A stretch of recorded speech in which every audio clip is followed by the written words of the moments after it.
بابا لازم تشوفها لأنه ما رح تصدق قديش هي حلوة. يعني مثل ملاك. ليك شعرها أشقر وعيونه زرق كمان، وبحسن مثل البحر، وأنفها مرفوع شوي مو مثل أنفي. بابا لازم تروح تشوفها، هي كتير حلوة. ابني انت شو عم تحكي؟ كأنك جنيت. هالحكي كبير. شو عمرك انت؟ لك ما في حب بهالعمر ها؟ بابا هذا الحب ما إله علاقة بهالعمر أبدا. شوفوا تعرف يجاوبك. شفتي شلون؟ والله احيانا انا بنسى انه ابني. ايه يعني شو بدك تعمل هلا قلي؟ عم فكر اكتب لها شي شعر أو قصيدة حلوة. مو ظابطة، يعني هيك شغلات ما بتنحل بهي الطريقة ابدا.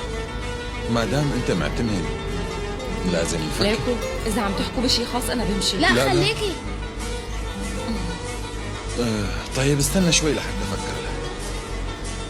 الفكرة هي الحب مو هيك؟ ايه تمام.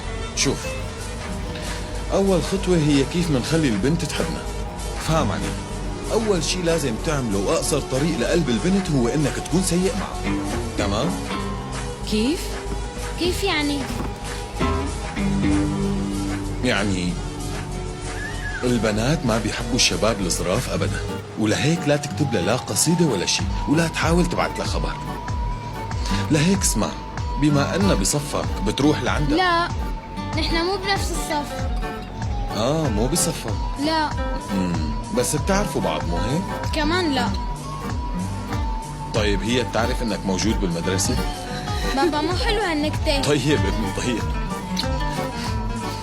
طيب لنقول انه صارت معجزة وتعرفت عليها، شو ما قالت ما تسمعنا، ماشي؟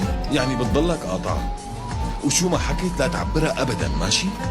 ووقت تشوفها دير وشها، واذا فيك شد لها شعرها ووجعها كمان. تعرف ليش؟ لانه البنات بيحبوا الشاب السيء معهم كتير. فهمان علي؟ الشاب المنيح بيفكروا رفيقهم وبيحكوا وبيتسلوا معه.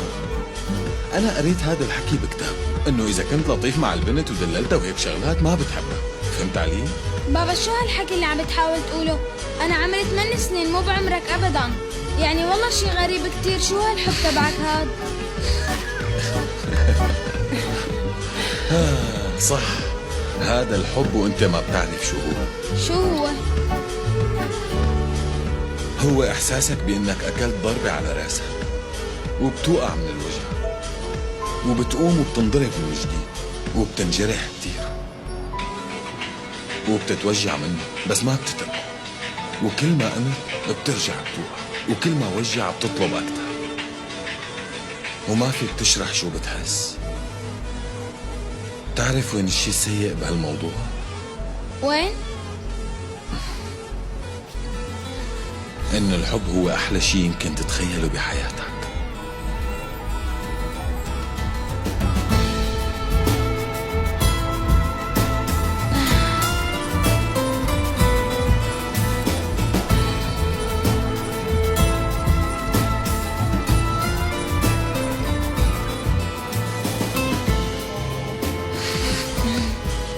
يعني بتتنفس وبتطير وبتجن وكأنك فراشة، ووقتها بس بتكون عشقان.